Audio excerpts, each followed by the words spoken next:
This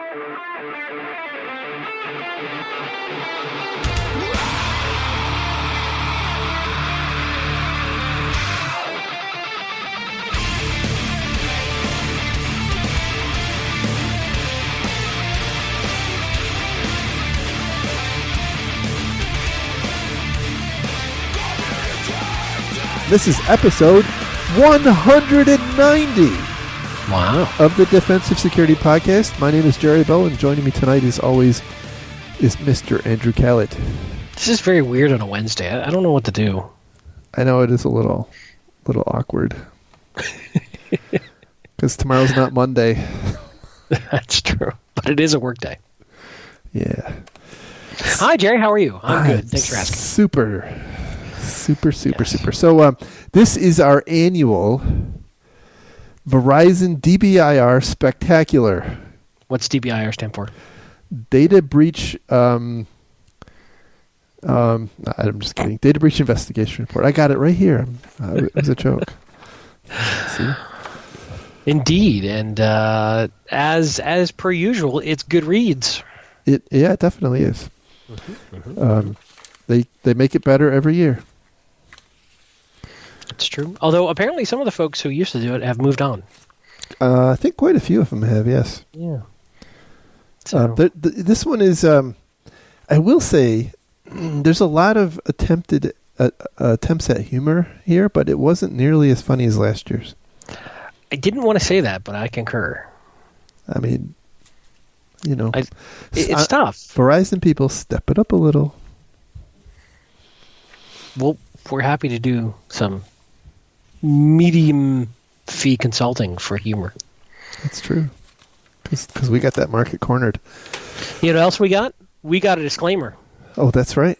Yeah, that the thoughts and opinions we express on the show are ours and do not represent those of our employers or probably Verizon. That's true. We are not affiliated with Verizon. These comments are not sanctioned by Verizon. I'm not sure we're sanctioned by anybody. They'll probably regret this. So it's true. Anyway, so jumping into the report, this is, by the way, the 10th year for the DBIR. It can almost drink in Georgia. Wait, no, that's not right. No. Get a tattoo in Georgia. It can drink in Florida. So for those who may not know, what is this report? Why do we care? What's it cover? Why does it matter to us? So the DBIR, in contrast to many other security reports by vendors in the industry, is actually based on incident data. So if you were to look at most all other security reports by other vendors, they're based on surveys.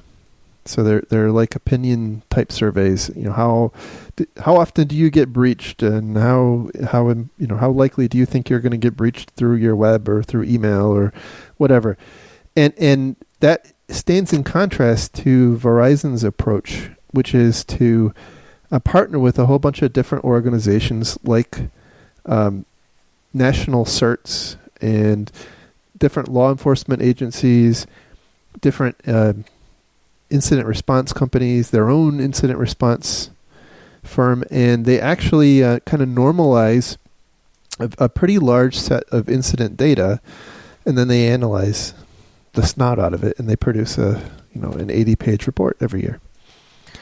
Indeed. So I think the benefit for us in the industry is that we are actually seeing the output of actual incidents and not hypothesis. But there is, in the very back of the report, they actually do talk about the limitations, right? Because even though it is based on actual hard data, you have to understand that there's what's known as sampling bias, right? So, that. Can I ask you a question? How many books on sampling bias have you read in the last year? I don't know, a couple.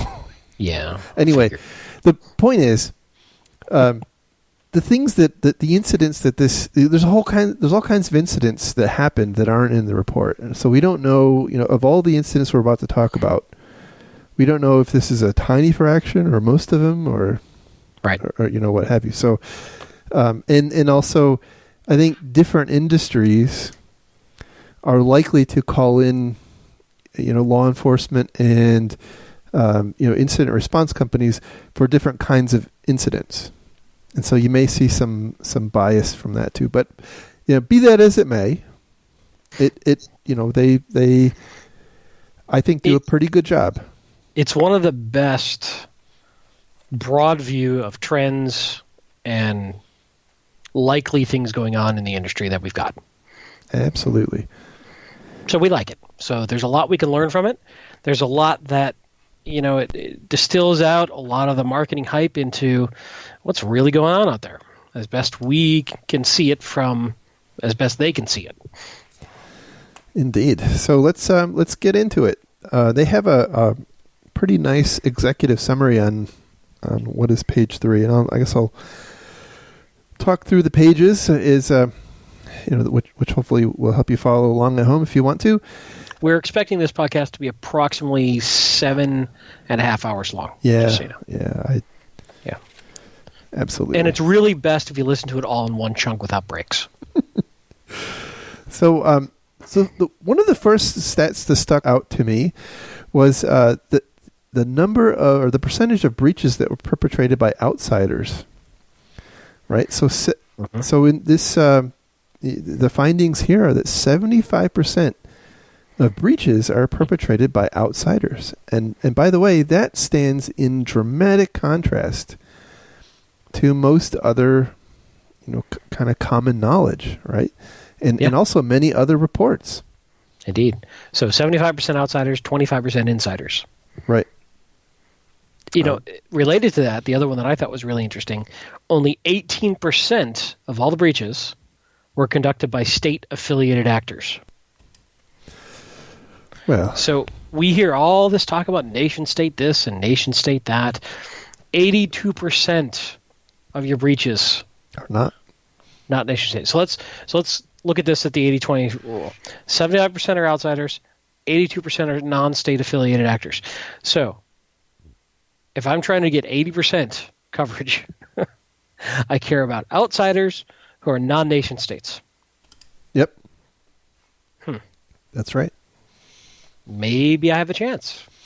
Well, interestingly, when we get into some of the industries, there are different industries that are much more relevant to to the nation state actors. Sure. So let's moving on. 51% of breaches involved criminal groups. All right, so that's if you want to worry about a threat actor, that should be, for most industries, that should be top on the list. What tactics did they use? Right, 81% of hacking related breaches leveraged either stolen or weak passwords. There you go. Yeah. So again, 80-20 rule. Yep. Weak or stolen passwords, 81% of the time. Where should we be spending our cycles? 66% of malware was installed via email attachments. Way to go, email antivirus industry. Way to go. Good job. That's right. So moving on. We'll try to get through this in an hour. We're going to try. One other stat I thought was interesting quick was the 73% of breaches were financially motivated versus 21% related to some sort of espionage, industrial espionage, state espionage. So again, financially motivated. So if we're taking the 80-20 rule, people are coming at you for money reasons. Yeah, absolutely. And only 27% of breaches were discovered by third parties, which is in contrast to a lot of what we're hearing. Right. Which is that, it's normally the feds or Brian Krebs calling you up.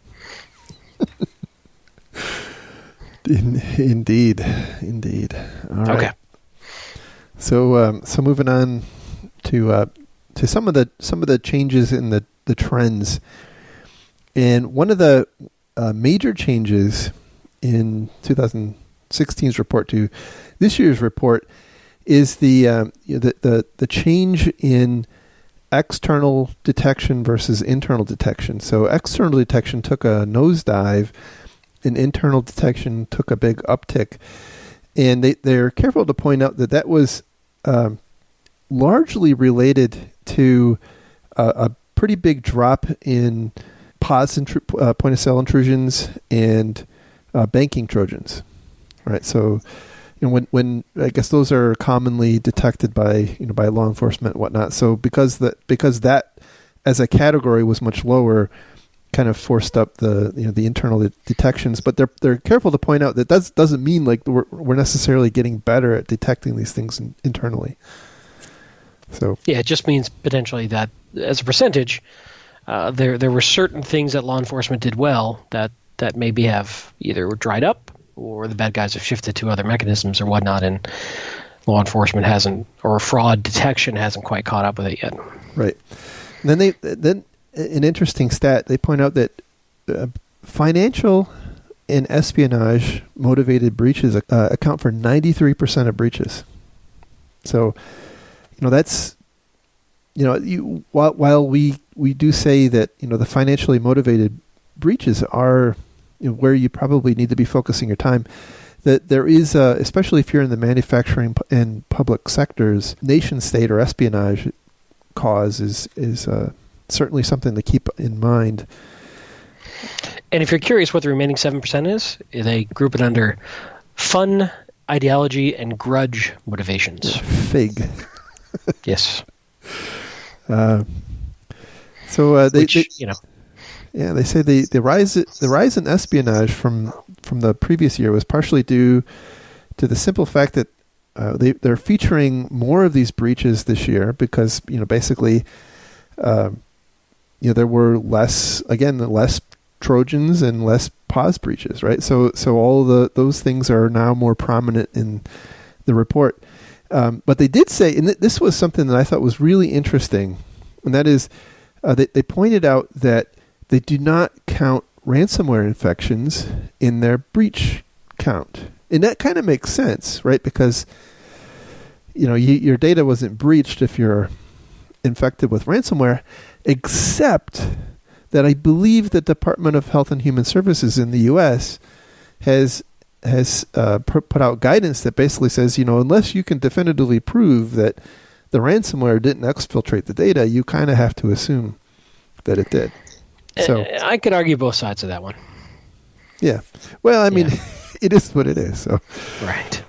But not to say that ransomware isn't a huge issue. It's just not included in their breaches.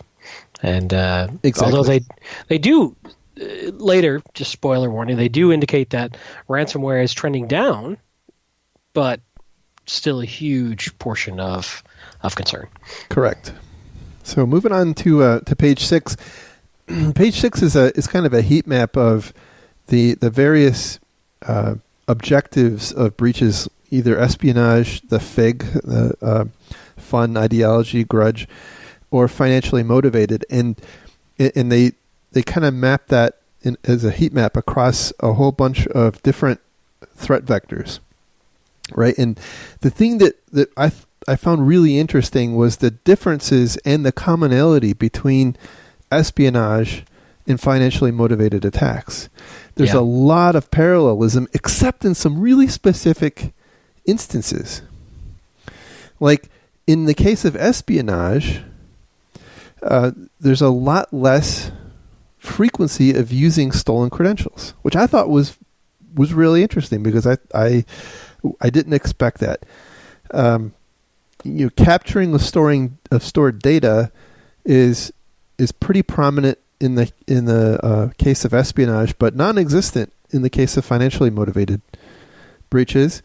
Backdoors are very prominent in espionage cases and very infrequent in financially motivated attacks. Web applications are, again, almost non-existent in espionage. That one surprised me too, but it's really common in financially motivated breaches.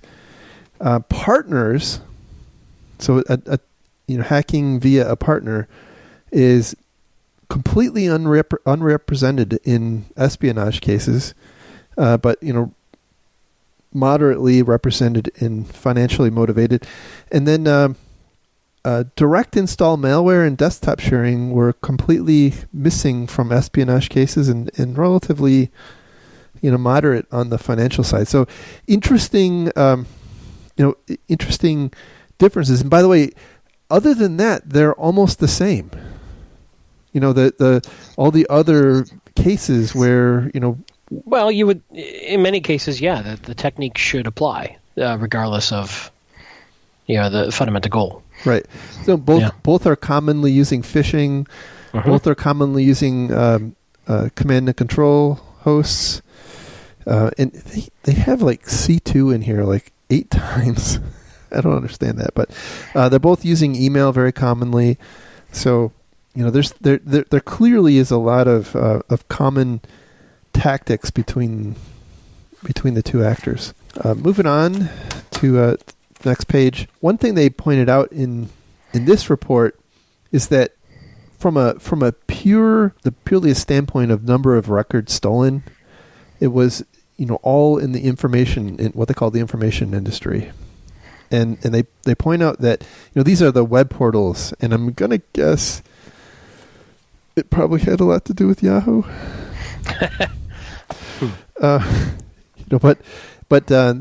It was these online portals where they're storing a really large amount of data getting breached. That's accounting kind of for the mass numbers, and they have a quote in here. It says, "Even if you are not breached, there are armies of botnets with millions or billions of credentials attempting to reuse them against other sites. In other words, even though components of authentication weren't compromised from you, it doesn't mean they were not compromised." Right? So, right. Again, it's interesting looking at this chart too. From 2014 to 2016, in 2014 there was nearly, maybe less than 1 million credentials that were leaked, according to this report. And in 2016, it was over 1 billion. Right. Huge change of people going after credentials, which, again, comes back to stop reusing username and passwords. Yeah. You need a unique username and password for every site. And the only way you're really going to do that is with an automated password manager. Yeah. And they really point out that if you are a public site and you're relying on just a username and password, you're playing with fire, right? Because you even if your stuff is secure. Exactly. Yeah. Exactly. So 2-factor is your friend. Password managers are your friend. Right. But yeah, we've heard a ton about huge amounts of credentials being leaked. That's why Troy Hunt has a great site. Have I been pwned? Yep.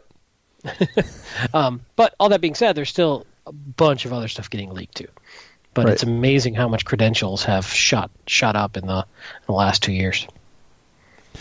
Yep. So moving on to the next page, they point out that decreases in credit card skimming and POS breaches were largely due to the massive drop in law enforcement related detections.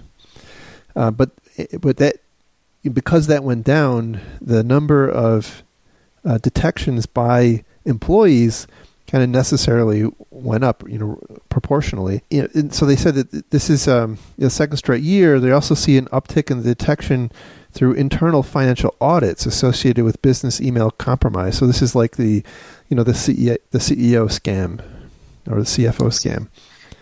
It's true. I keep trying to send email to you, pretending I'm your CEO and getting you send me. It doesn't work. I don't know what I'm doing wrong. Yeah, keep trying. Eventually I'll fall for it. Let's see what else is good here. They point out that in previous years, the number of botnet infections and POS breaches really skewed the time to breach down into the seconds, right? So and by POS breach you mean point of sale machines for yeah. Sorry, it's okay for the acronym. So one of the key metrics the report tracks on a year-to-year basis is how long does it take for the initial intrusion to happen. Is it on the order of seconds? Is it on the order of minutes, hours, days, weeks, months, years? and then how long does it take you to detect it? And so they point out that because the botnet and POS breach numbers went down, the number of breaches that take seconds to initiate went down. But even with that being the case, the number of compromises that happen on the time frame of minutes is still 98%. Which makes sense when you think about the code and the exploits and such involved.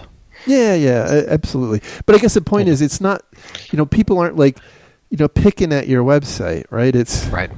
It's not the movie style hacker where they're just, banging on your gate for days. I mean, unless they're coming in like over a 2400 baud modem.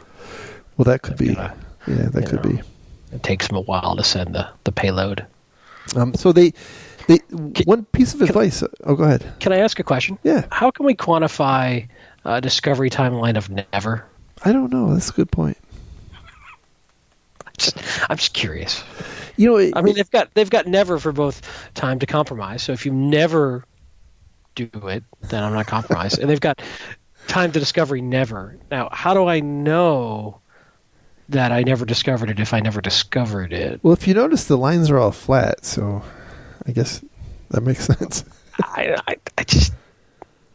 just trying to understand, man. I'm just a guy. There is that actually brings up an interesting point, and they talk about this back a couple of pages about the credential breaches, right? Especially with like Yahoo and some of the others, where we don't find out about it until years later in many cases. And that year's DBIR has come and gone, right? And that breach was not counted, right? So now, like for this year, I assume that in the Yahoo breach that happened in 2013 is counted in the 2016 data, and so I think you have to be a little cognizant of that. It's like filing an amended tax return. Well, that's kind of what I'm thinking, right? We need to they need to go back and redo all of the previous DBIRs every time one of these things happens. That sounds like a lot of work. Well, I don't know that you're going to get everybody to buy off on that plan, but good luck. Anyway, that's thought leadership right over there, right there. We're leading right off a cliff, but it is leadership, buddy. Thought leadership. That's right. Mm-hmm. So they do have some good advice. They point out that in order to help your organization, you really should be tracking metrics related to the time to breach. So that minutes, seconds, days, hours. And the time to detect, right? So you kind of want the time to detect to be, pretty close to the amount of time to breach, so that you can minimize the potential for harm. Wasn't there a song about this? A time to breach, a time to contain, a time to live, a time to die. Something like that. A time to work on your resume. For every season, there is a bad song. Anyway, yeah, carry on. Yes. Yeah. So quantify how quickly you're detecting these things, right? Yeah, I guess the concern I have is I don't know how many organizations have enough breaches to really do this well. Yeah, and when you start getting down in the weeds, what defines the breach itself? Like, let's take, for instance, somebody does a phishing attack, gets a foothold on an endpoint, starts pivoting to capture credentials, moving lateral in the organization, gets on a server, starts getting more credentials, gets domain admin, finally gets to the financial server and starts pulling stuff off there. At what point do you consider that the breach happening? All of it? The point when the stuff's exfiltrated? The point when they did the initial foothold, when they escalated? I think it was when they did the initial foothold. I think that's the... Yeah. So it's... You can... And then, hopefully, like you mentioned, you've got enough forensic information to be able to figure that out later. Right. So it's an interesting stat. I think there's more voodoo and art in here than science in some of these numbers. I agree, but I mean, I think the point is if you're able to work on, extending the amount of time it takes for for the initial intrusion to happen, and you work on the other end, narrowing the amount of time it takes to detect. I mean, if you think about those things at a high level, if you can work on those kind of coming together in the middle, you can hopefully squeeze out the opportunity for an attacker to actually be able to get the data out. So that the time to compromise is not necessarily the amount of time it takes to get the data out. Right? I think that's the point. So I'm not sure how you would lengthen the time to compromise, but I think you've got a better shot at shortening the time to detect. Yes, I agree. Well, I think that the time to compromise is things like two-factor authentication and whitelisting, and just kind of the basic hygiene stuff. Mm-hmm. Right? They're not impenetrable, but they have to be worked around. Yeah. Fair enough. So again, that goes back to when do you start it, when do you end that clock? Yep, true. Yeah. Anyway, we digress.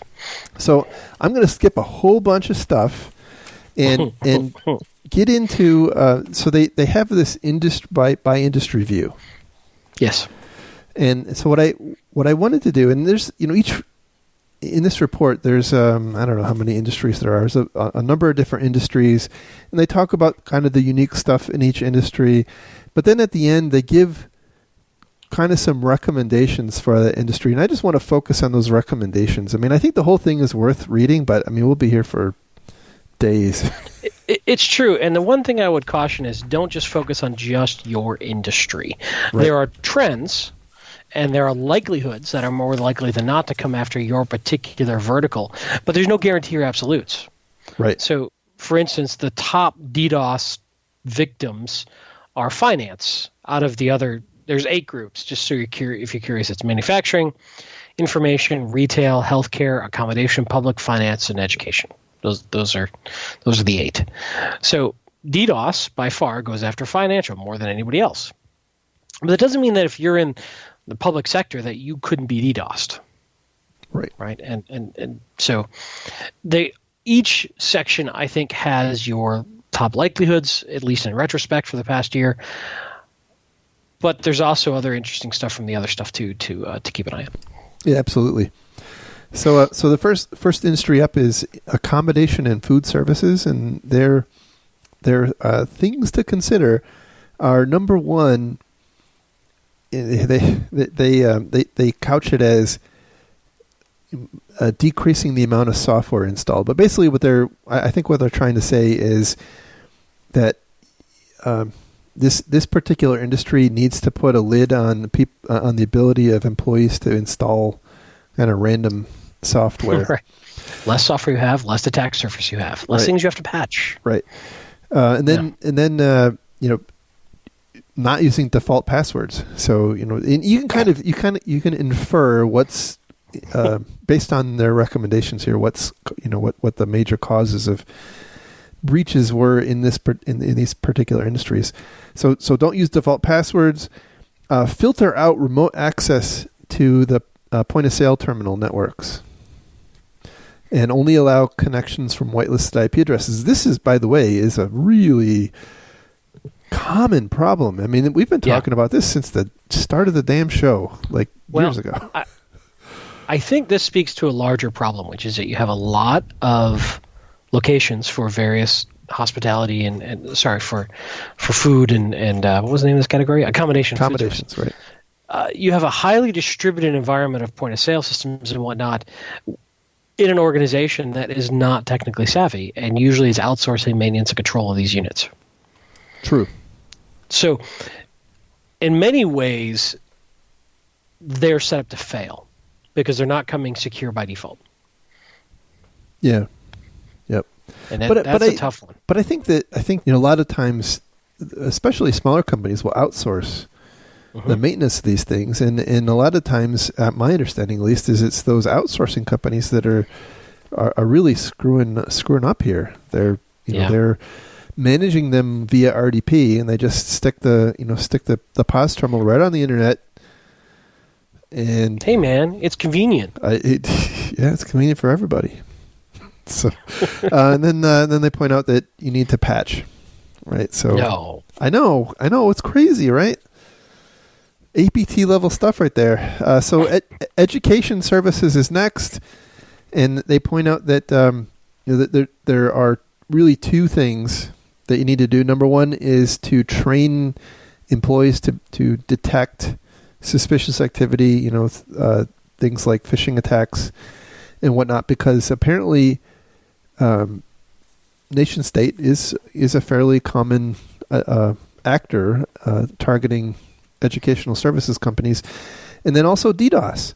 And by the way, I have a little anecdote here, right? My son was we have these things called I forget what the name of them. It's a standardized test here in Georgia, and they do it all online, right? And they had an internet outage, and they couldn't take the tests, right? And so, how do we know that internet outage wasn't actually part of the test? Well, so it could have been the Kobayashi Maru of standardized online testing. What do you do? How do you handle it? It's planning the disaster recovery. Yes. Yeah. How do you handle a no-win situation test? Right. In the internet age, your son, dead, failed, killed by the Klingons. I hope you're happy. So yeah, they watch Disney movies. What were we talking about? Oh yeah. Right.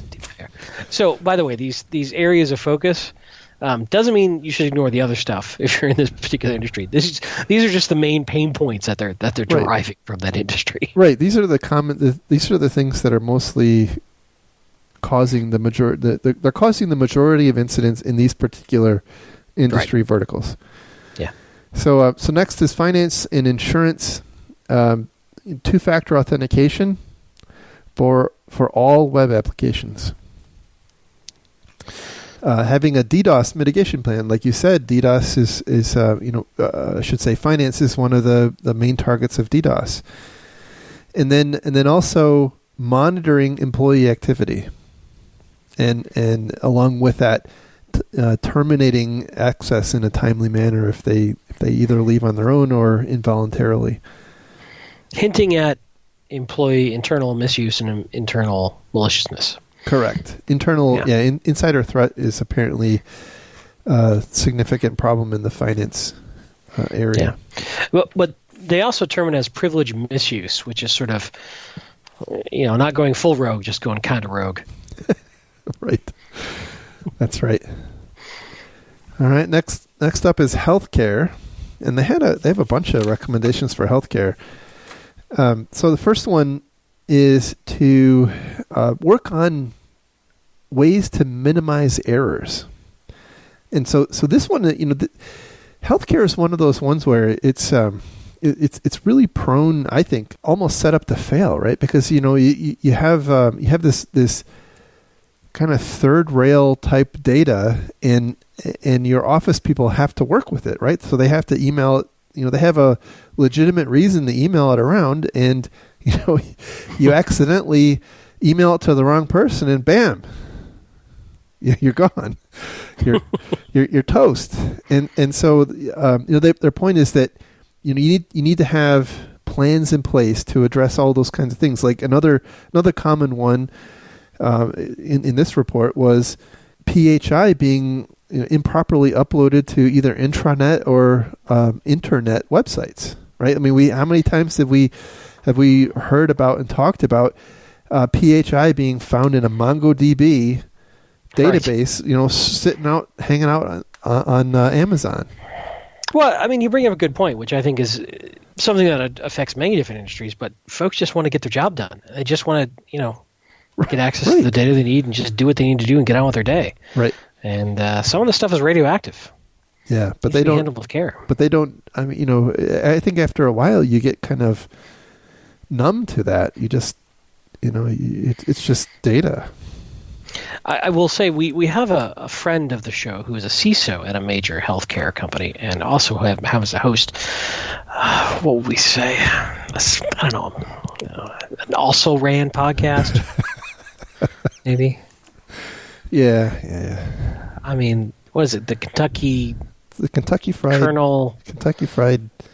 Anyway, podcast or something. Yeah. He's probably screaming at his radio right now because anytime we talk about healthcare, he pretty much throws things. He's already turned it off. He hasn't even gotten this far now. We're coming for you, Martin. We're coming. And hell's coming with me. All right. They point out that you really need to encrypt all of your devices. You need to make sure, by the way, we talked a lot about, and this is the point they're making here, ransomware is a problem for the healthcare industry, and you got to have backups, and they got to be offline, right? And perhaps versioned. And versioned. That would be good too. And then they point out that doctor misuse is a big problem, right? So you should make sure doctors are aware, doctors and healthcare workers are aware that people, or that their access is being monitored. So I guess it's a pretty common thing for doctors to go in, or not just doctors, right? But they're busy and important, and much like executives at most companies, they don't necessarily want the rules to apply to them. True. And then tokenization of data is the other one. Yeah, the one I saw was interesting was have a policy in place for disposal of any PII and make sure it is monitored for compliance. Yeah. So make sure you're destroying data properly. Yes. Don't sell your laptop with all of your medical records on eBay. But I guess that is an important thing, because if for whatever reason, if a laptop does show up on eBay with medical records, you want to be able to go back to that paper trail and find out what happened. Did you give it to a bonded destruction company, right? I mean, was it even your fault? So anyway, moving on to the next one, which is the information industry. First recommendation is to implement two-factor. How about that?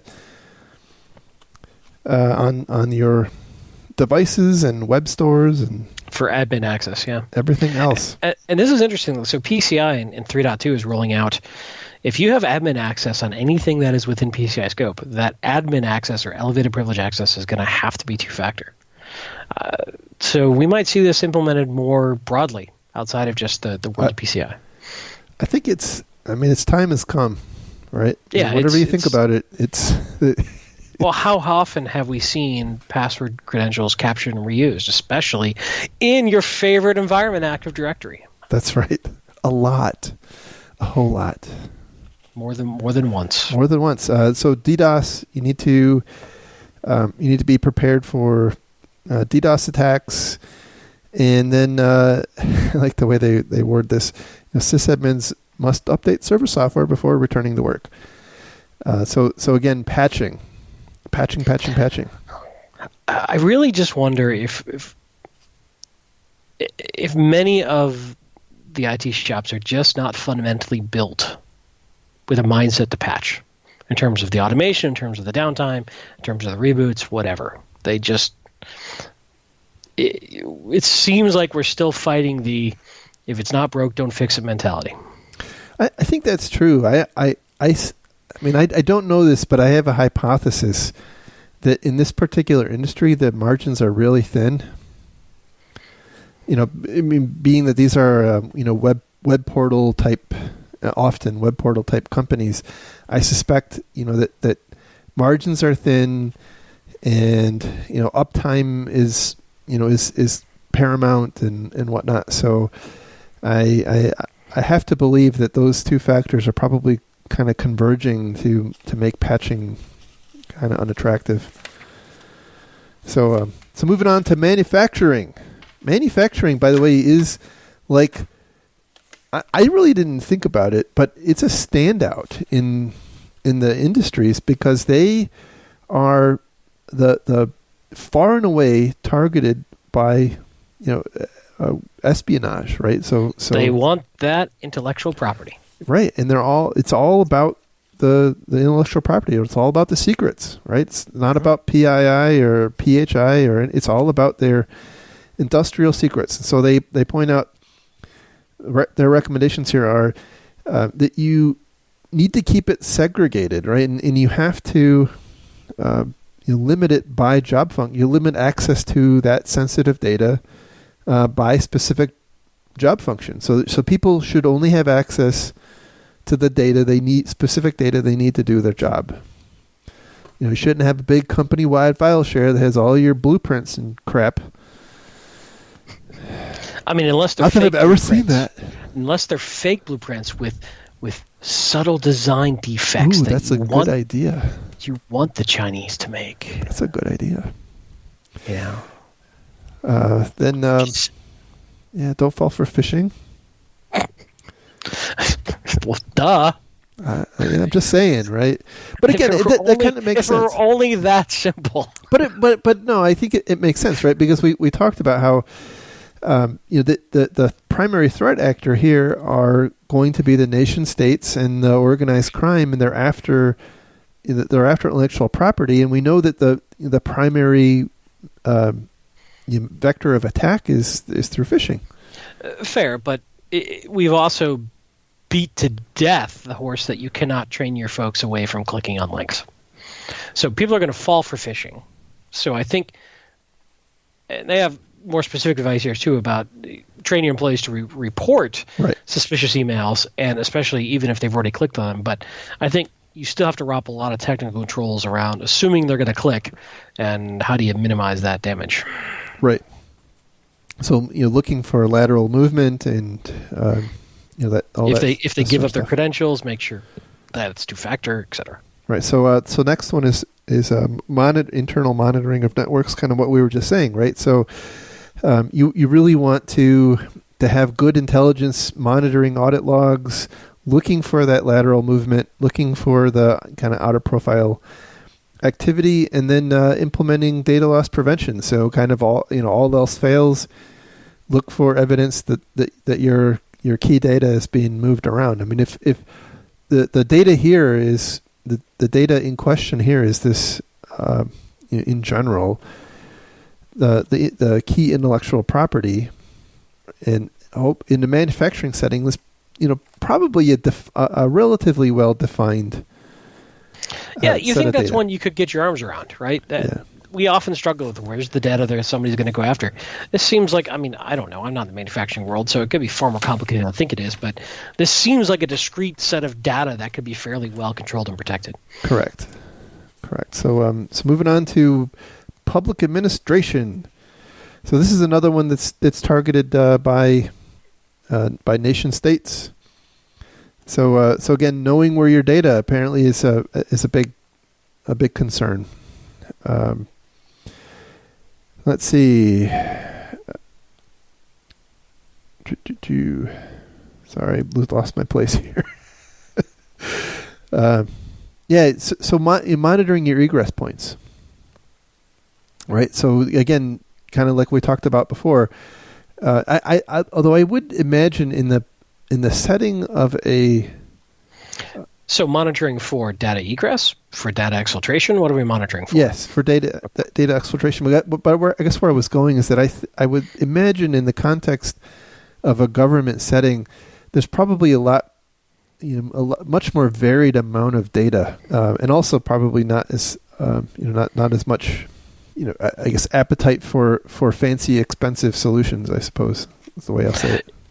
Yeah, absolutely. I mean, this is a budget challenged area often. Right. Depending. I mean, of course, public administration is such a broad term, from a small city municipality to the federal government, right? We're talking about a huge swath of different size of organizations. Well, exactly. And so they don't talk about it here, but they do talk about it in one of the next sections is, in the public administration area, one of the big problems they have is actually police officers improperly using their access to like the lean network to get information on boyfriends and girlfriends and wives and other people. So that's apparently a big podcast problem. Podcast co-hosts too, yes. Retail. So with retail, there were really, I think they had two ways of looking at retail. One was the online part of retail, and the other was, kind of everything else, which online was primarily susceptible to DDoS attacks. Shocking.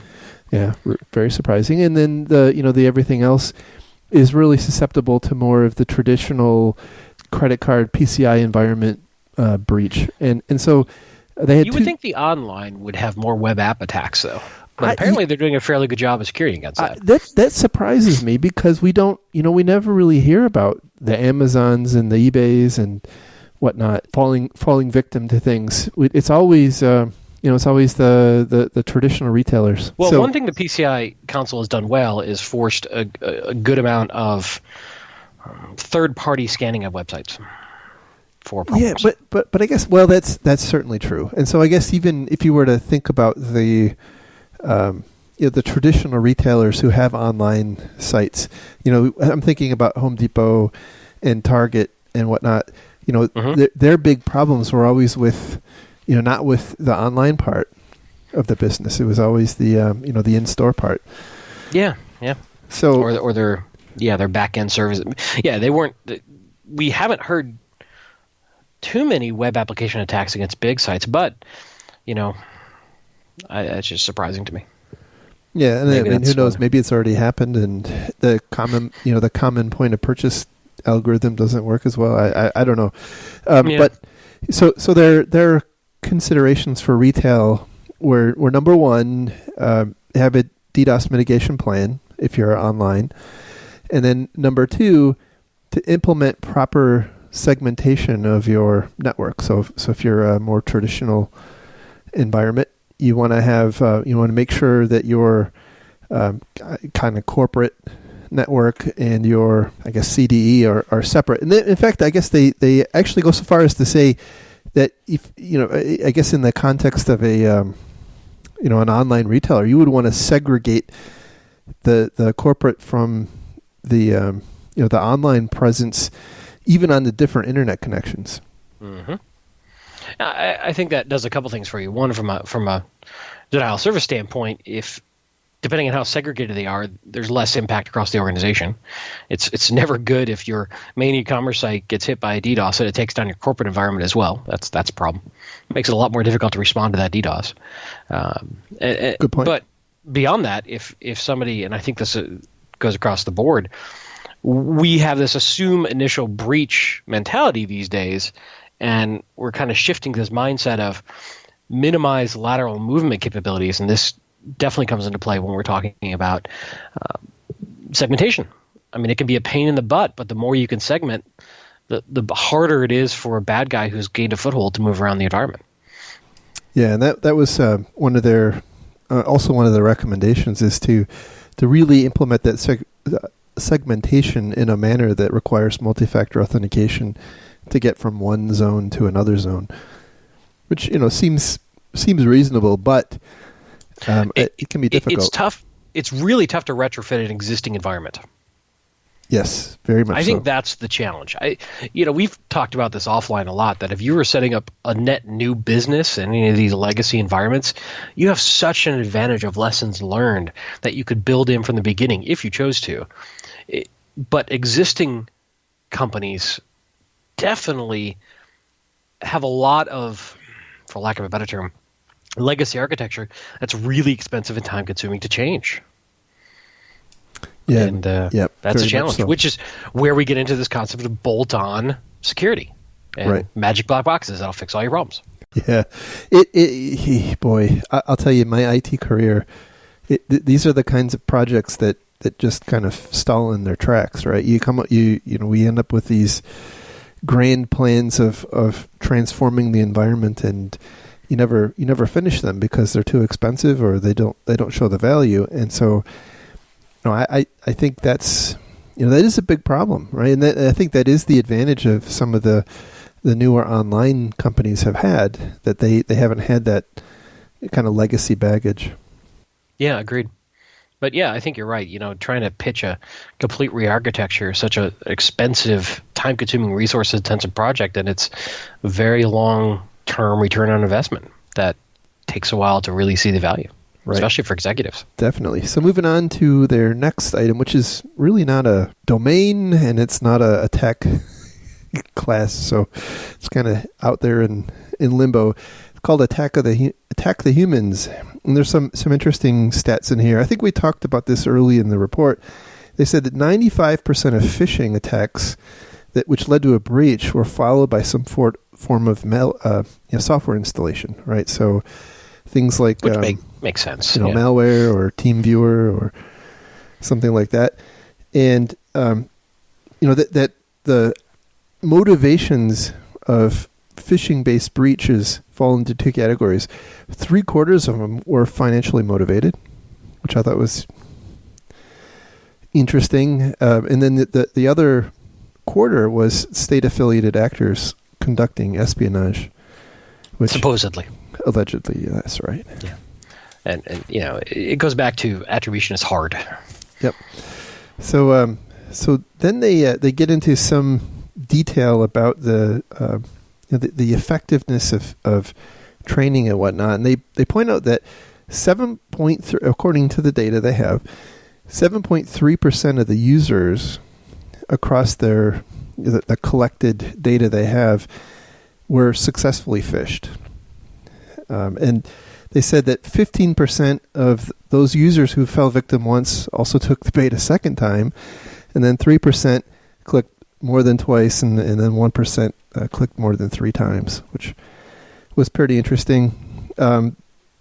They said that of those who had recorded instances of phishing, right? So where the breached party had recorded whether or not the phishing attacks were reported by the employees, they found that 20% actually of the victims actually did report it, which is not bad, right? So I mean, they don't know what the total picture is, but of those where they had data, they found that 20% of people who fell for a phish reported it, which is a little more than I thought, right? I mean, that's a lot more than I thought.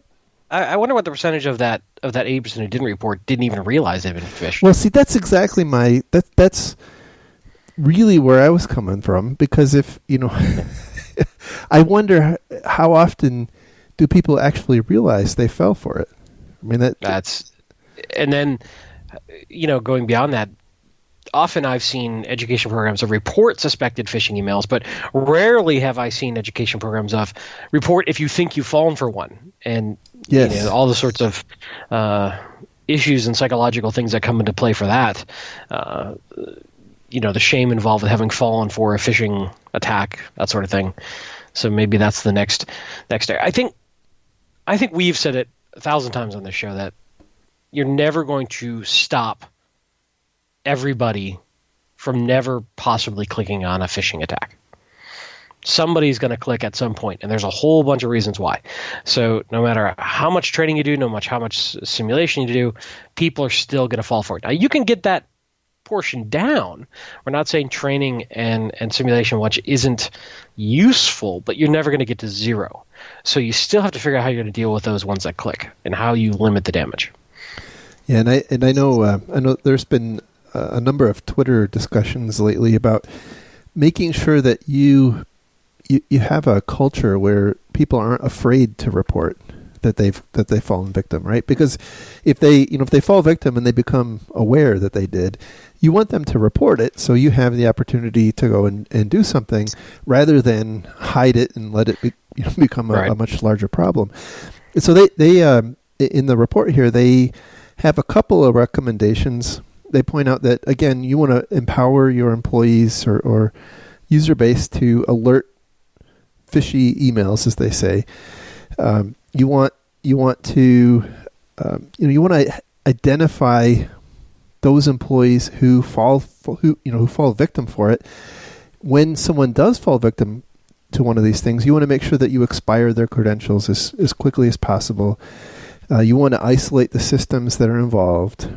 You want to have the telemetry of what's going on in your network to be able to identify that, if a system that someone fell victim to a phish on was communicating with some, command and control system. That's one I want to touch on for a moment. that's really difficult to put in after the fact.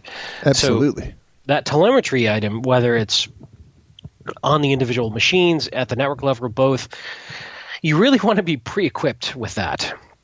The other problem is that once that machine is compromised, it can be difficult to trust anything else on that machine, but at least you should be able to see the initial compromise action and perhaps some of the follow-up. But very quickly thereafter, depending on what is loaded on the machine, whatever bit of software you have doing telemetry on the machine can be very quickly obfuscated. But nonetheless, then hopefully you've got network-level telemetry monitoring of some variety of what that machine might have done after that. Yeah, exactly.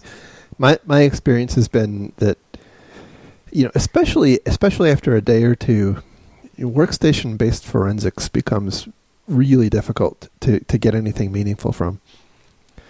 So anyway, that is something that I think is pretty important. Even firewall logs, I think, would be pretty beneficial here. Yeah, I would also want to know what was going on laterally in the environment, though. So hopefully I've got firewall logs in between main segments. Yeah. But that's often not the case. Yep. Well, a lot of organizations are Active Directory shops, and assuming they don't completely own your Active Directory, you can sometimes look at, and I've seen this before, right? You can look at Active Directory logs and see evidence of lateral movement. Oh yeah, Microsoft's got actually a number of white papers and such out on that, and even some services for watching bad guy movement based on Windows logs. Now they do say that you should have a plan that identifies and removes malware, and I'm a little. I wish they would have worded that different. Identifies malware and re-images the system. I think that'd be the way I would word it. Yeah. Then they go on to recommend. And we've talked about this on the show in the past. They recommend pretty strongly that you label external email in the subject line. Yep. Again, because thinking about attacking the human, right? One of the big issues we have is the CEO email or the business email compromise, the CEO money transfer scam. And, you want to know that an email is coming from outside. You want it to be very clearly visible. And I see a fair number of business partners of mine who, when I'm corresponding with them, I can see evidence that there are a number of organizations that do this. So it's catching on. Yeah, I think it's huge. And then just train your users that if it's marked as external, or however you put it, be very, very careful with that. Treat it as radioactive. Right. Now, it doesn't solve everything, but it's a heck of a good step. And there's a lot of other technology and techniques out there for anti-phishing technologies that can be explored and looked at.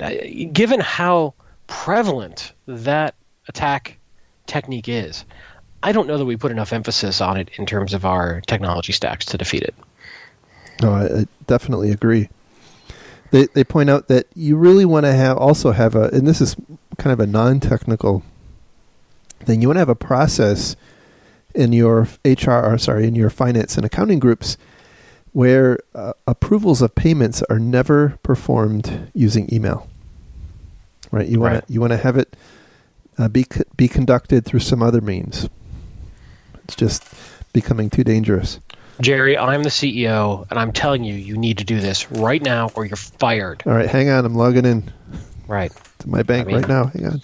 I mean, not to be too flippant about it, but... All right, so moving on, they have a section on ransomware, which they delegated to McAfee to write, which I thought was interesting, given the hoopla that happened. What was it, last year or the year before when... Hang on. Is McAfee currently owned or not owned by Intel? What's the latest? I think they are owned still, but in the process of being sold. I can never keep up. I know, it's really confusing. And Intel security name is gone. Now we're back to McAfee. Correct. And John's like, aha!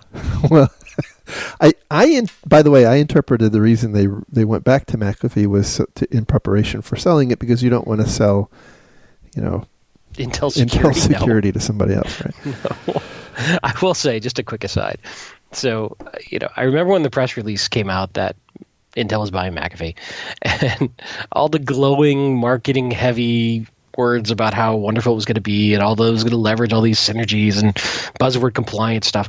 And then I saw the press release of them spinning out again, and it was almost the exact same marketing buzzwords of how wonderful it was going to be and why. Well, I mean, what are they supposed to do? Marketers got to market, man. I'm just saying. There's only so many playbooks, right? All right. So back to the ransomware. So ransomware, they wrote a couple of pages, and there were really only two takeaways, I thought. One of them was they said that the major shift in 2016 was away from, a trend moving away from individual-based ransomware attacks and more towards organizational-based ransomware attacks, where the ransomware is affecting and encrypting data at a company level rather than a person's workstation.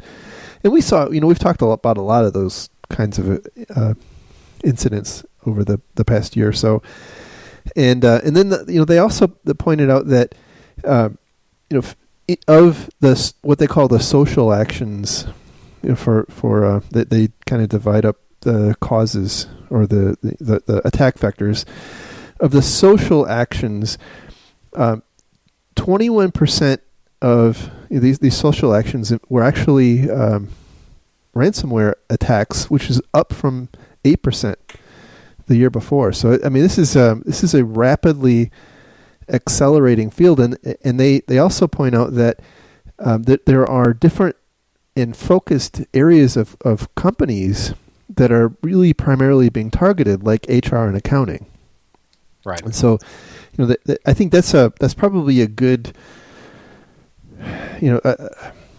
well, HR and accounting both have to open attachments over email. Well, exactly right. Right. Especially HR and recruiting. I mean, some organizations have separate recruiting companies or recruiting departments, and I think that's a particularly problematic area, because how do you tell a recruiter not to open resumes they get? Well, submit it to our online resume system. Yeah.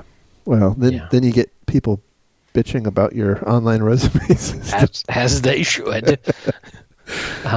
It's not included in this report, but another thing I'd seen recently is that the average ransom demand has gone up pretty dramatically, and the percentage of times that people pay and don't get their files back has gone up pretty dramatically, yes. Which is starting to mess with the economics of ransomware. Right. Part of the key to ransomware was that there was this reasonable belief that if you paid, you'd get your files back. And that the cost of paying was reasonable for the value of the files. If those two things get disrupted, the ransomware industry could fall apart. Well, we've often joked about how that's one of the possible end games or ways to end the ransomware epidemic is by some, I guess they're all malicious, right? But malicious actor coming in and completely upsetting the ecosystem by releasing a really pervasive piece of ransomware that doesn't give your files back after you pay, and then people become really skeptical, and now it becomes an unprofitable venture. But I guess I suppose it's kind of an individual thing, right? And so maybe people will always be willing to take that bet with a chance of getting their files back. I don't know. Yeah, we'll see. So the next section they have. Go ahead. One last thing is they do mention nomoreransomware.org, which is a very good site. Yes. If you run into ransomware, that's one of the first places I would go. It's a big collective from a bunch of different organizations that have excellent decryption tools and other advice on dealing with ransomware. So it's nomoreransomware.org. What did I say before? No more ransomware.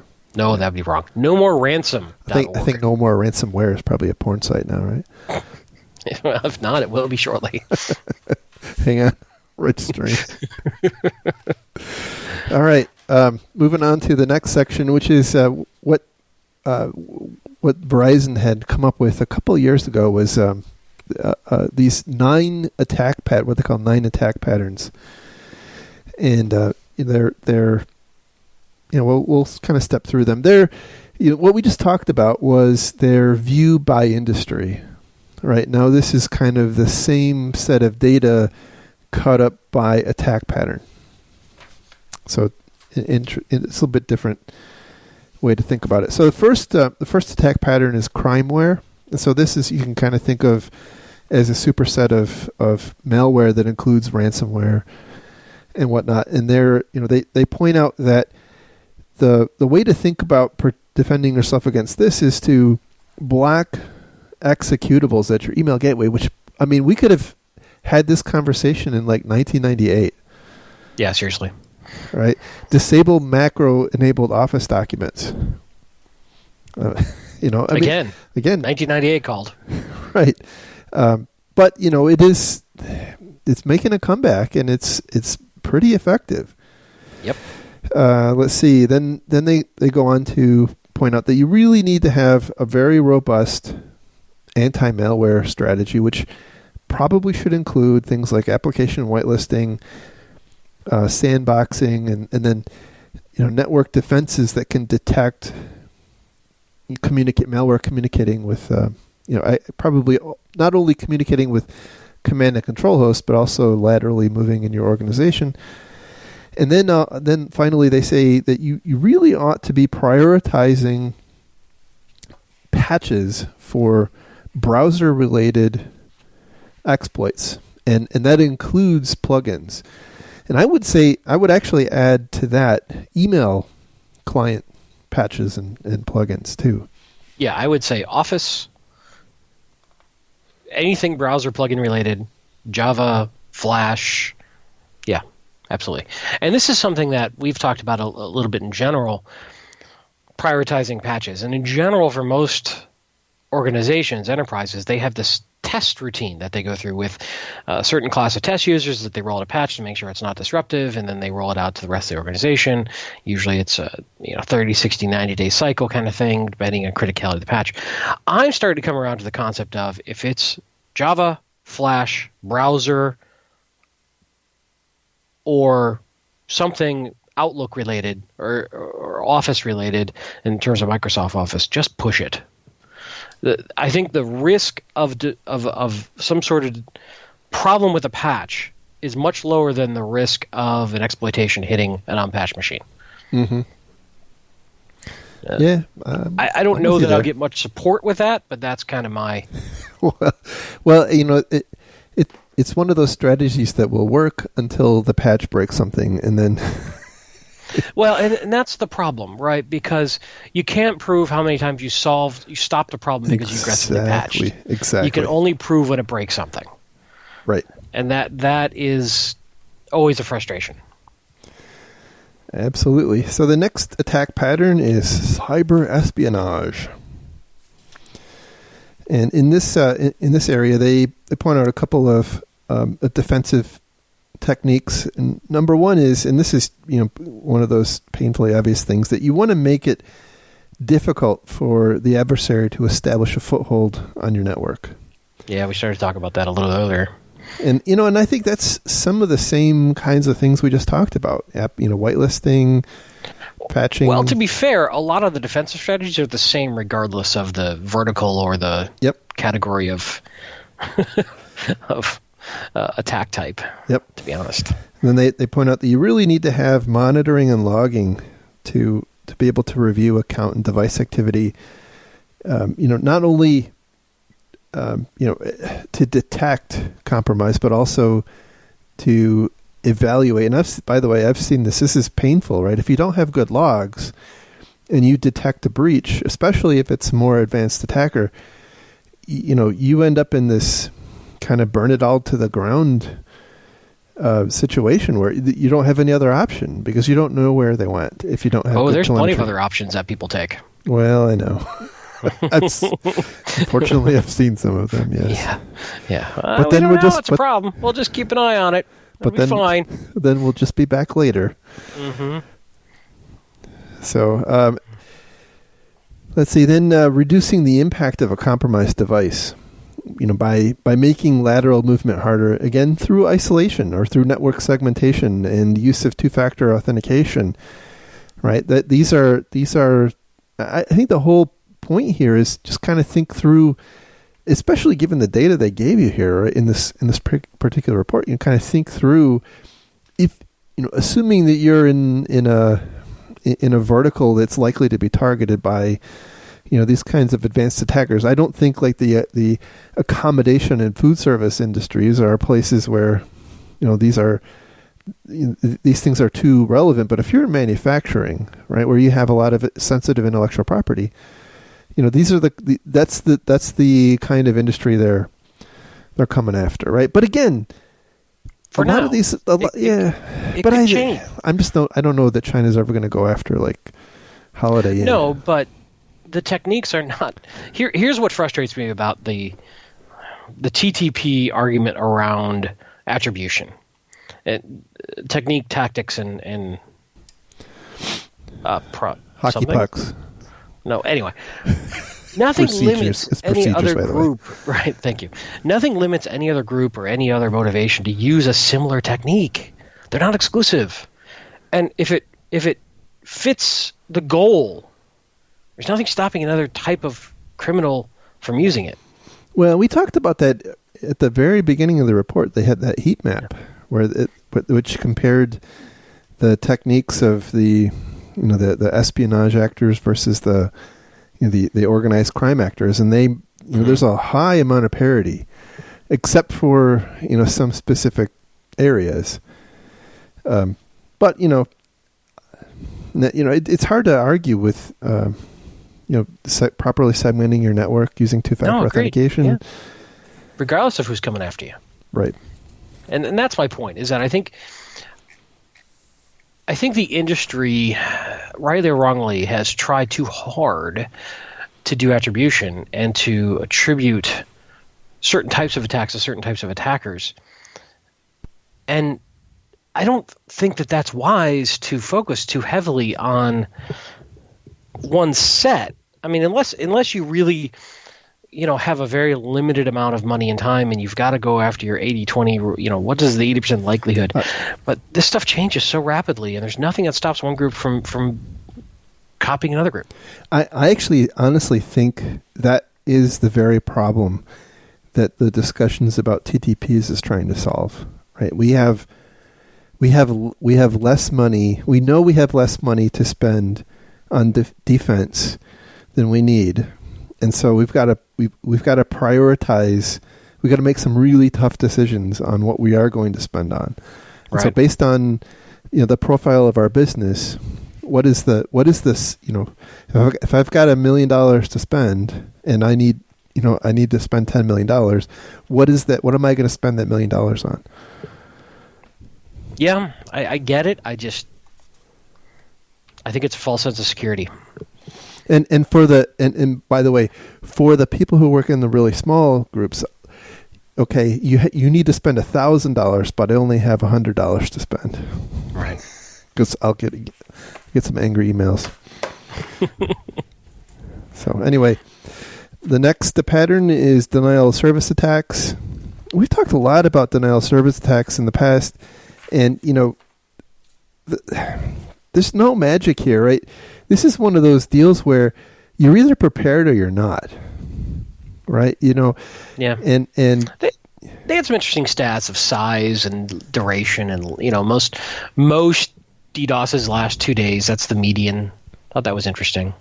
Yeah, they kind of do some really nice analysis, and they point out that there's kind of two ways to look at it. This one is you need to think about what are the key assets for your business, right? And how can you live without them, right? And so if you can't live without them, then you need to do something, right? Because you have to plan. DDoSes are not something that are really manageable after they've started.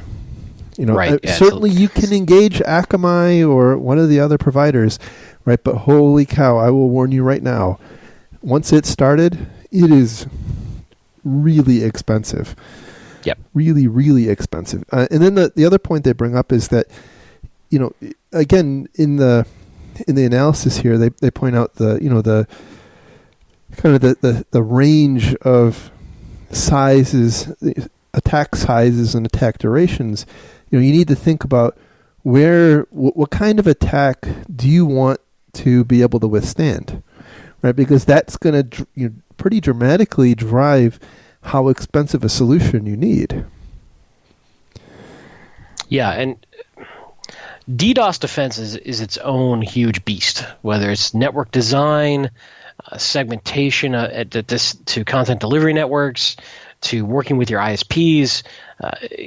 This is not a non-trivial task, but it's, again, just like you said, this is not something you're going to fix in the moment. You really have to be prepared ahead of time, or you're going to suffer. Yeah, I mean, I think this is having a lot of personal experience with this area. In terms of launching the DDoS? No comment on the advice Right. of my attorney. I declined it. No, seriously though, this is something you don't want to roll your own, right? I mean, I've seen it go horribly. I've seen it go horribly wrong. You almost always have to be working with your ISP as well. It's very, very difficult to defend this once it's come down your pipes from the ISP. But even I think even so, there are other alternatives, right? Because does it make, for instance, do you want to engage? Do you want to put your ISP under contract to get to provide you DDoS mitigation services, with the understanding that in general those services are not immediately active, right? So you are if you start getting attacked, you're going to be down for some period of time until the traffic can be sinkholed, and you may also lose some valid traffic. And there's no perfect solution here at all. You contrast that with like the Akamai or the Cloudflare model, which is much more real time in terms of being able to sync your traffic, but it has other implications. Like typically, you have to oftentimes re-engineer your application, and it's there's sometimes people can still find the source of your site and DDoS it. So. This is it's a difficult area. There's a lot of smart people that have thought about it, and I recommend not trying to reinvent the wheel there. Yeah, agreed. Next attack pattern is insider and privilege misuse. So in here they point out that, and by the way, this I think we mentioned it before, right? This kind of flies in the face of kind of the common intuition in a lot of other industry reports that only 15% of breaches originate from insiders. Yeah. But this is another interesting one, which is that because of the way bad guys work, often they grab valid credentials and then become just like an insider. Correct. So defending against it is the same, potentially. Yes. Correct. And now that, I guess that's the kind of the unknown, because in Verizon's parlance, right, they are only considering the 15% insider attacks are 15% of the breaches were committed by an insider, right? They're not counting all of the cases where some external party compromised the credentials of an insider. They count those as external. Right. So. Which makes sense, right? But we're just talking about from a defensive standpoint, it's very similar. Yeah, and they point that out, right? That is the same techniques really address both sides, but I guess they're pointing out that you can spend a lot of money and time training your employees and doing background checks and whatnot. But at the end of the day, even if you had as they point out, right, even if you had the most trustworthy employees on earth, right, you still have to have those kinds of controls in place because that's how the attacks are happening. They're stealing those people's legitimate credentials, and then they're off to the races. So then they had a couple of other interesting things. I want to read this. The discovery timeline for this pattern displayed in there's a little graph shows that the breaches are more likely to take months to years to detect rather than weeks or less. When it takes years to discover your organization's lost control of sensitive data, it's a bit like watching a celestial nova. The original event occurred far back in the past, but we're just now learning the details. I thought that was really pretty salient. And then they talk about some of the different verticals within that are particularly hard hit by this insider privilege misuse area. They say that healthcare workers accessing medical databases either to steal PII for identity theft or snooping on patient medical histories. And we've seen this a number of times over the years when celebrities have gone into the hospital. And then there's some big investigation. And then public administration breaches are often workers in the law enforcement field abusing their access, which we talked about previously. Then they also point out that you should be using some kind of a banner, right, that indicates people accessing these systems are being monitored and whatnot. I'm a little skeptical, right, about. Yeah, that one was odd to me because wasn't that folklore back in the the 90s that you have to have a banner up for it to be legally enforceable. I don't think that really went anywhere. I'm not sure that someone who wants to spy, if a police officer wants to spy on an X or something, I'm not sure that an extra banner is really going to cause a lot of rethinking on his or her part. Or assist him in looking at employee email who shouldn't be. Yeah, exactly. Yeah. Now they go on to say, and I do want to read this too, some of the breach discovery stems from forensic investigations of employee devices after their departure from the company. While important, organizations should also focus on monitoring designed to capture and prevent data transfers or USB usage closer to real time to reduce the impact. That I don't, other than banks and maybe some government agencies, I don't know a lot of organizations that do that. Yeah, that's a fairly mature organization that's got that level of data awareness and monitoring going on. But so I guess the downside to you as an organization has to be pretty significant because this is not only an expensive control to implement, it's also really unpopular. Right? And so you have to you have to have a lot on the line. And by the way, I wonder if the GDPR that's coming out in just over a year now, or just about a year now, might be an incentive that's going to drive a lot of this now, because that'll be interesting. 4% of your revenue is a big stick. I guess it will depend on how that goes. Yes, indeed. All right, so moving on to miscellaneous errors. Not a lot of magic here. They point out that you should have a procedure for discarding anything that might have the slightest chance of containing sensitive information, because that's yeah, we talked about that earlier. It came up. They point out in here. They have a couple of little funny anecdotes about a medical I don't know if it was a hospital or doctor's office or whatever, but dumping medical records at a city landfill, and a reporter was there. A reporter was there watching them do it. that didn't go well. And then I guess in another case, there was someone selling a file cabinet full of medical records. So you want to have procedures that help prevent that from happening, and also you want to have a process where you identify, and hopefully you don't have too many of these things to draw on, right? But if you do have incidents, you want to feed that into your training.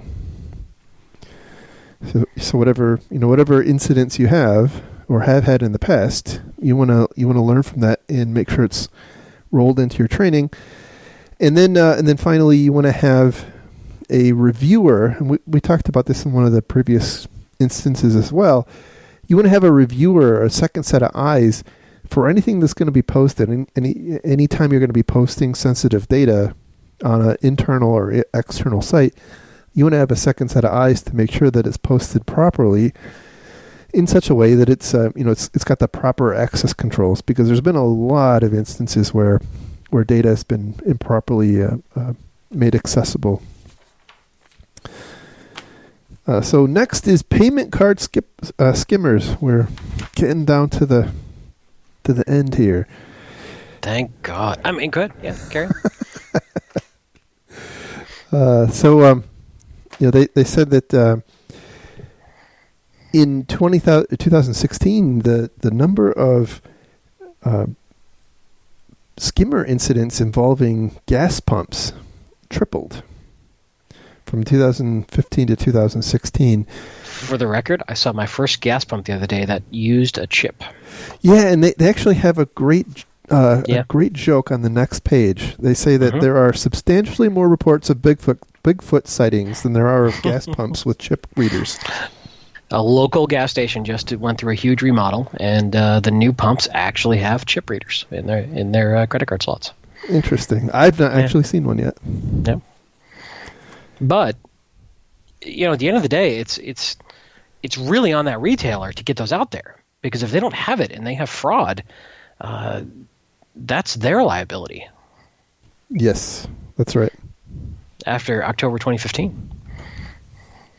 Indeed. So anyway, their advice on this is to monitor your terminals with video surveillance, and then watch the tapes from time to time, and then also to institute some kind of a periodic physical inspection, right? Where you have someone go out and actually put hands on, and use things like tamper evidence seals and whatnot, which I'm a little skeptical on, right? Because, especially in the case of like a gas station, I'm not sure that no offense to gas station employees, right? But I'm not sure that they're necessarily authority on whether, some piece of tape has been disturbed. So. Yeah, I mean, and they're getting far more sophisticated. We keep coming across reports and pictures and videos of really, really clever skimmers. Yeah, definitely. Especially with 3D printers and stuff, making it even easier. Right. So moving on to point-of-sale intrusions. So this is far less prominent, by the way, in 2016 than it was in previous years. So that's why it's all the way toward the back. But they point out that the predominant way this is happening, or POS breaches are happening, is with smaller retailers having their POS systems accessible via the internet, badly secured. So kind of just flapping out there on the internet with weak or default credentials, RDP open. so that their recommendation is that particularly the smaller and medium-sized retailers really need to work with because most of the time they're not managing those devices themselves, that they're outsourcing that to somebody else. They need to know the right questions to ask their outsourcer. Do you have multi-factor authentication? What do you have the proper kind of isolation from the internet, that sort of thing. So now, I'll tell you my concern on that point is that small to medium-sized retailers, and I've known people who have have owned retail company or retail stores, like one-off retail shops, they're not going to know what two-factor is. Right. Yeah. It's asking a lot of a small business that doesn't have a skill set in IT, much less IT security. That they've got a skill set in whatever their business is. Right. So all they know is they're. So I don't know how to solve that one, right? Because the average corner store owner that's not a chain is not reading the DBIR. Right. Right. So yeah, it should be their providers, right? But obviously they're not. So. And this is a tough one. I don't know how to solve this one for small businesses. They're in a world of hurt when it comes to computer security. Yep. Then physical theft and loss. Interestingly, they point out that and I was kind of surprised by this, the predominant problem in the physical theft and loss. I was thinking, well, obviously the solution there is encryption. Well, but they point out that the real problem in this area is theft of hard copy, printed records or paper records. Obviously, if you don't have paper records, and that doesn't really apply to you. But there's just a lot of instances of file cabinets being sold online, and that sort of thing. So, but for the rest of us, I guess it really is about encrypting your devices, and most in a corporate setting. Just about every kind of workstation device you come across now has the ability to be natively encrypted, and it's all but transparent to the user. And yes, we can have the discussion, is BitLocker backdoored by the NSA, and is PGP, how secure is PGP? But you know what? From the point of whether or not you have to report a breach of of PHI to the Department of Health and Human Services, they don't really care. Yeah, we get caught up in these pocket cases when really, I think, to be effective, we probably need to worry about the 90 percentile cases. Yeah.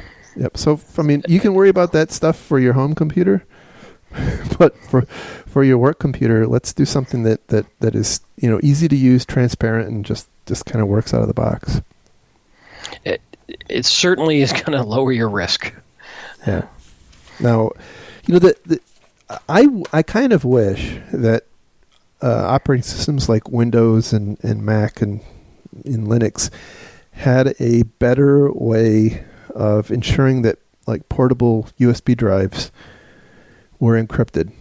So before you could copy data to it, that there was some sort of setting you could enforce. I know that there's a lot of data loss prevention type software that you can install and you have to obviously buy, and some of it's pretty expensive. I know you can do it, but it seems like it would be a more native thing. So yeah, well, a lot of organizations turn off USB drives in general at the operating system level for writing to them. Yeah, well, that brings its own set of troubles, right? And that's not foolproof either. But right. Yes. All right, web app attacks is next. Dear God, tell me we're getting close to the end. We are really close. I can feel it and see it.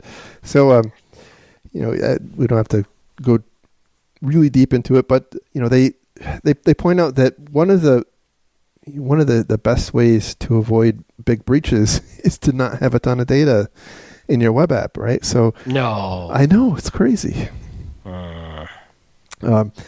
Then they also recommend that your applications use two-factor authentication, even for user level access, because we've talked about this in a while ago in the show, that a lot of these applications are being breached through stolen credentials, not from your site, right? And so if you don't want the data that's stored on your system to be breached by someone else's bad behavior, then two-factor is is a good way to go. Or what you do is you take your users and their usernames and the passwords, and then you go try to log into a bunch of other sites with them. And if you can, then you tell a user to change the password.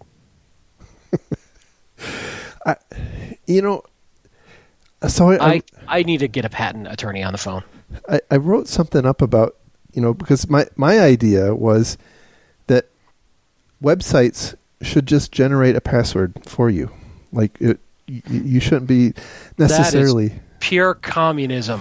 Well, I was going for red bastard. I was going for libertarian paternalism because you could change it, right? You didn't have to accept it, but by default it would give you a nice secure random password. But holy cow, did I get the flack, right? What a horrible idea!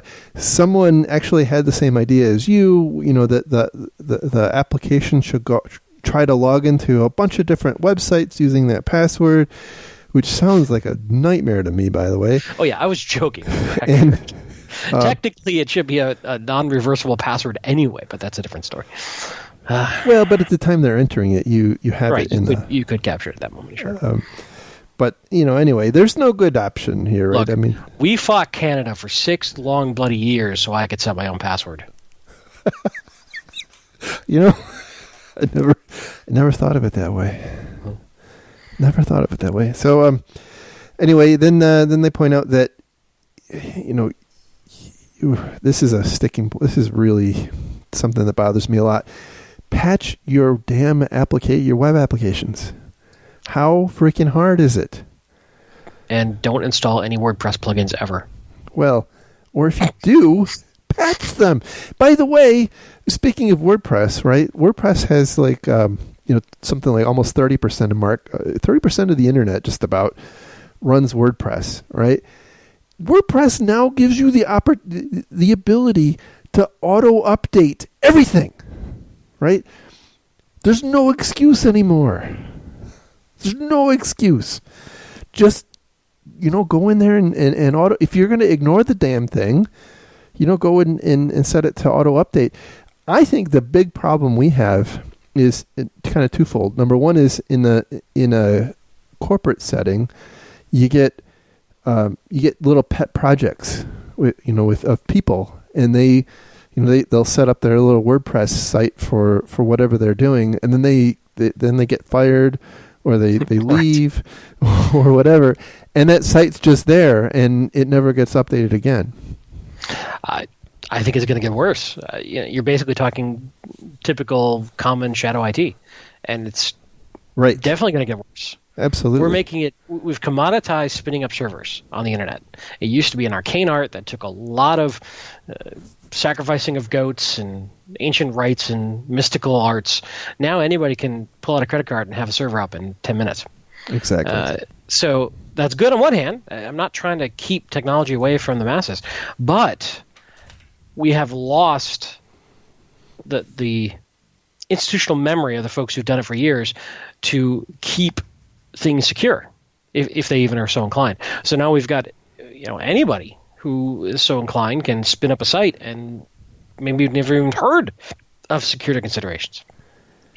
So then it becomes, do you then make it incumbent upon the cloud providers to force security? Well, that gets back to your communist manifesto, Eddie. Well, from the perspective of cloud providers, though, they're just providing you a bucket to run your crap, right? I mean, that's all. That's their perspective, that they're, right. And that's that business is a race to zero. It is not a high margin business, and it's getting worse all the time. So that's not something that you're going to see happen, I don't think. Right. I mean, I really think this is there's a conflict of paradigms that we haven't, I don't think, fully recognized in the current revolution of agile and DevOps and self-enablement and all this stuff. In the past, yes, we had overbearing IT processes and change management and all that BS, right? But we the pendulum has swung really far the other way, and now you don't have that kind of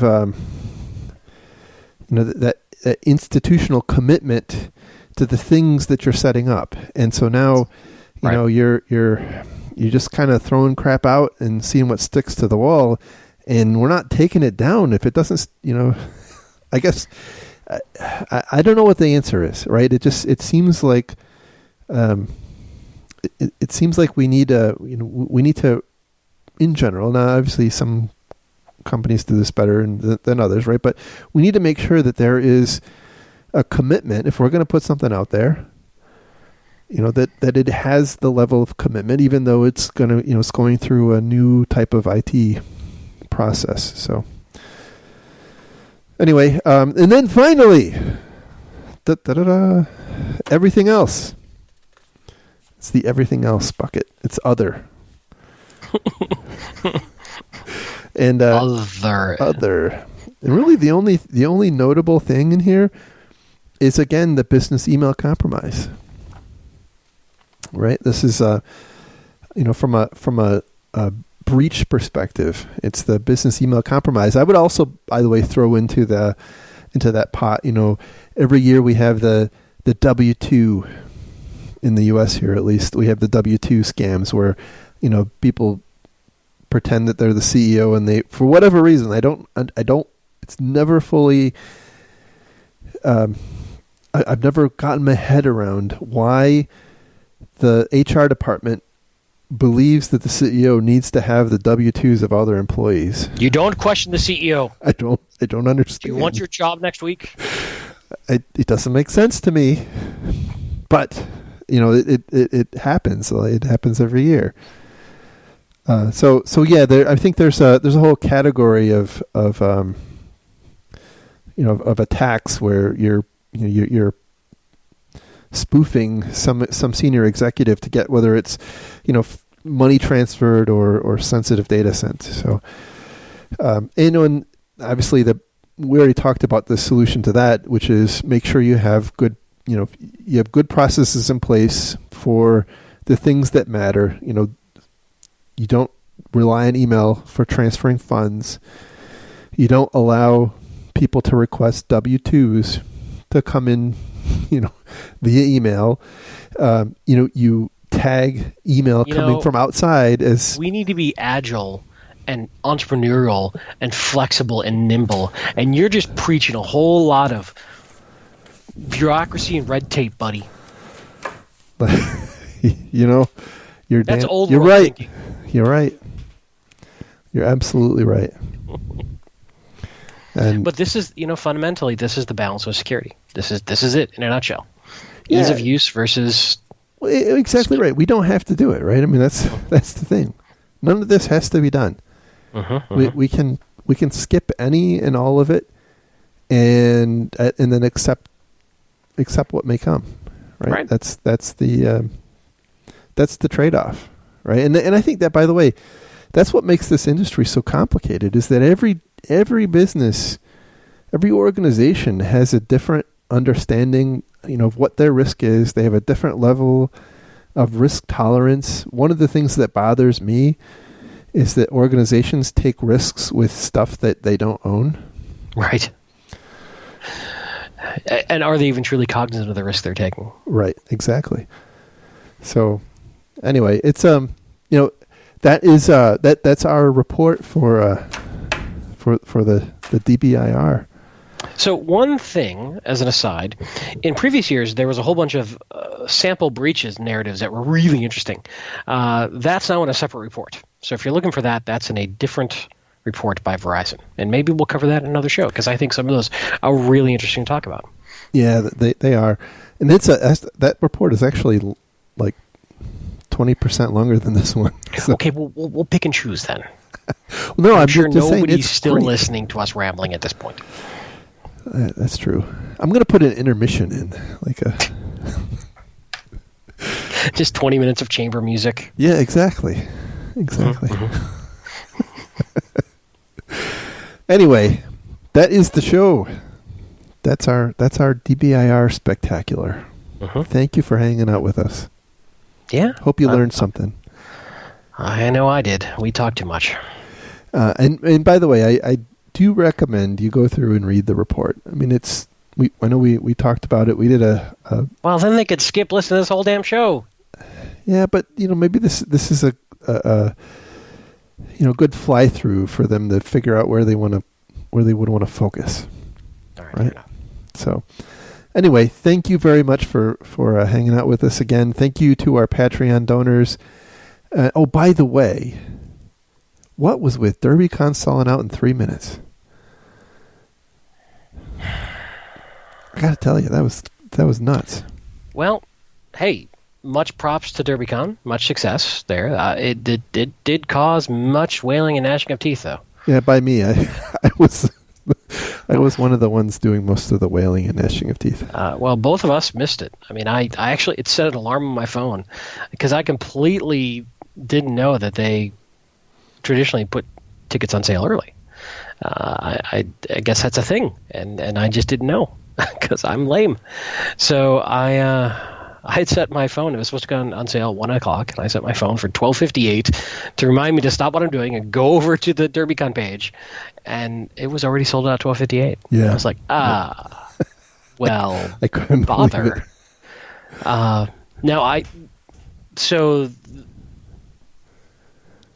All props to Dave Kennedy and the team running that show.